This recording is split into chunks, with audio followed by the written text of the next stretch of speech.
Olá, eu sou Viviane Cesarino e este é o Memórias do Poder Legislativo.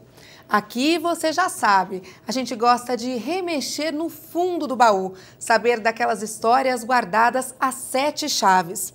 E não é só curiosidade não, é resgate. É para que todo mundo entenda de que forma a democracia foi construída. Para contar muita história, o nosso entrevistado veio lá do interior do estado, de Bauru. Roberto Purini é advogado, jornalista, professor, foi vereador e deputado estadual por 5 mandatos. Também participou da elaboração da Constituinte Paulista como relator desta carta. Muito obrigada, deputado, por ter vindo lá de Bauru só para participar do Memórias. É uma honra. A honra é nossa, sem dúvida nenhuma, e o privilégio também é nosso, porque, afinal de contas, retornar a esta casa onde militei durante 20 anos, para nós é uma alegria imensa reencontrar velhos companheiros e os funcionários da casa, alguns novos, outros mais antigos, e é realmente um privilégio poder estar aqui para ajudar a construir a memória do Poder Legislativo.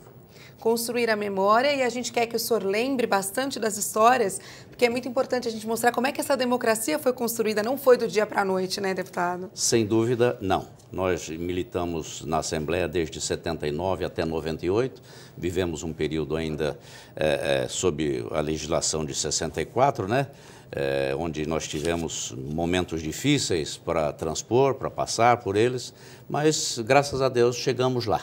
E eu tive o privilégio, como você já salientou de início, de, nesta batalha, sermos o relator da nossa Carta Magna, da Carta Paulista de 1989, 5 de outubro de 1989. De forma que estamos aqui para conversarmos sobre a nossa atuação. Vamos conversar muito. Minha voz não está ajudando, mas vamos embora. Vamos lá. Deputado, eu vi uma entrevista do senhor, que o senhor falou uma frase que me chamou muito a atenção.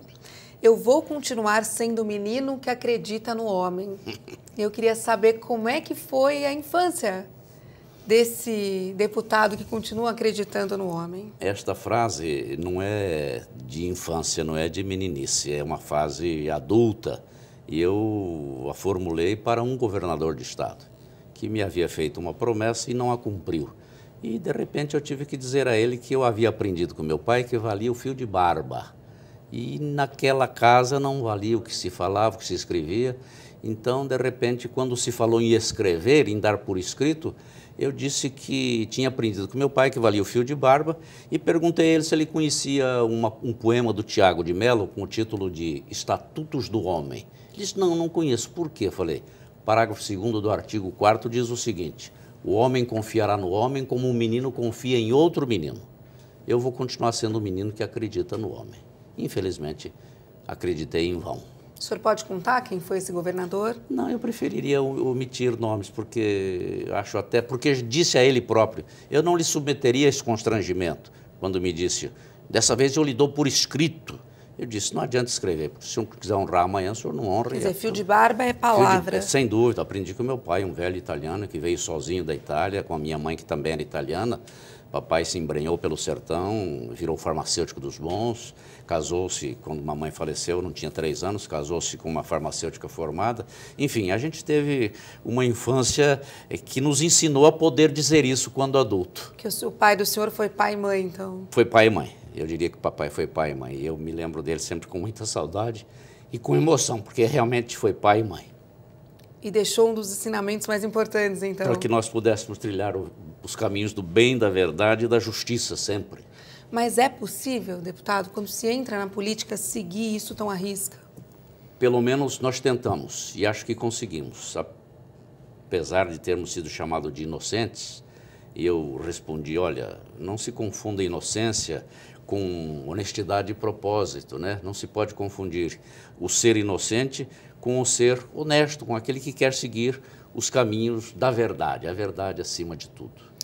Não foi fácil, mas nós, graças a Deus, passamos ilesos durante esses 20 anos como deputado, mais 8 anos como vereador também. Com algumas decepções que fazem parte. Sempre. Eu costumo dizer que a política dá algumas alegrias e outras tantas decepções. Principalmente essas decepções nos frustram porque elas partem, na maioria das vezes, daqueles que estão no mesmo ninho, que estão juntos com você.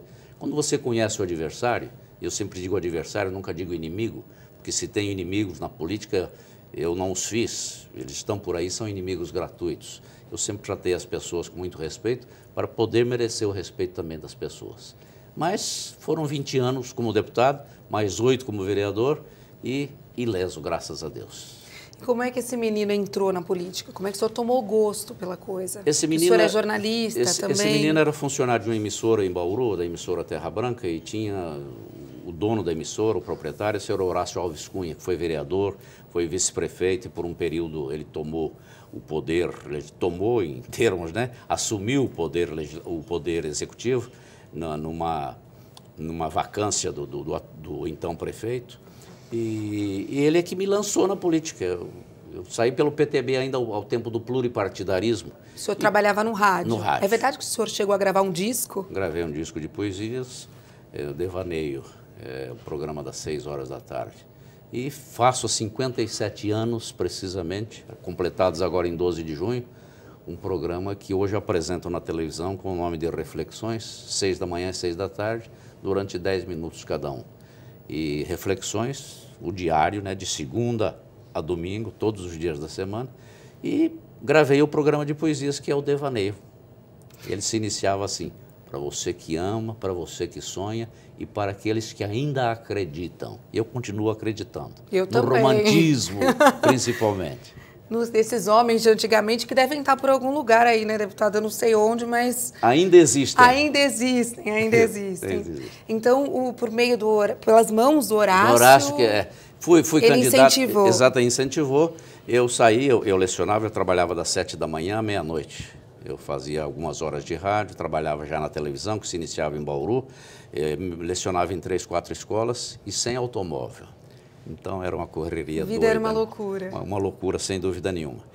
Mas não fui bem na primeira candidatura. Tive 285 votos e fiquei na primeira suplência do senhor Antônio Ferreira de Menezes, que fez 315. Mas aí na outra já vim, já pelo MDB, o nosso Manda Brasa, né? Fiz 1.137 votos em 72, aliás, em 68. Em 72 fiz 2.896 votos, em 76 candidato a prefeito fiz 24.930, fui o mais votado, mas não pude ser prefeito em função do artifício criado pelo senhor Goberido Couto Silva, eminência parda do governo militar, que criou as tais das sublegendas. Mas como assim? O senhor ganhou e não levou?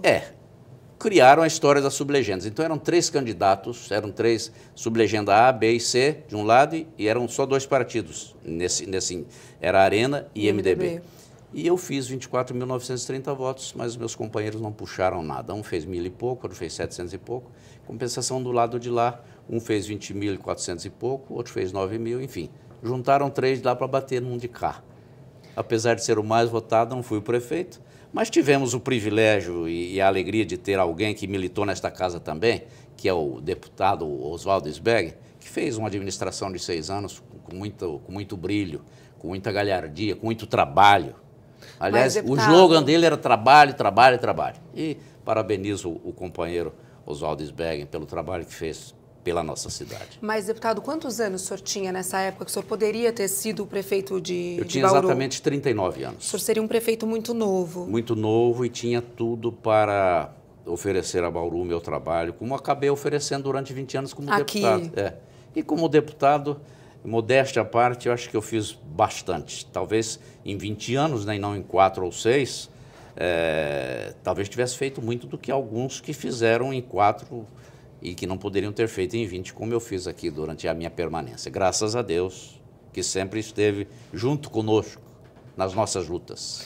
Mas, deputado, o fato de não ter, por conta dessa questão da legislação, né, na época, da ordem da época, sim, não ter levado à prefeitura, essa foi uma das decepções que o senhor falou ao longo do caminho, ou essa o senhor lidou bem? Veja bem, decepção não foi porque, afinal de contas, nós sabíamos a regra do jogo, sabíamos até o que poderia acontecer.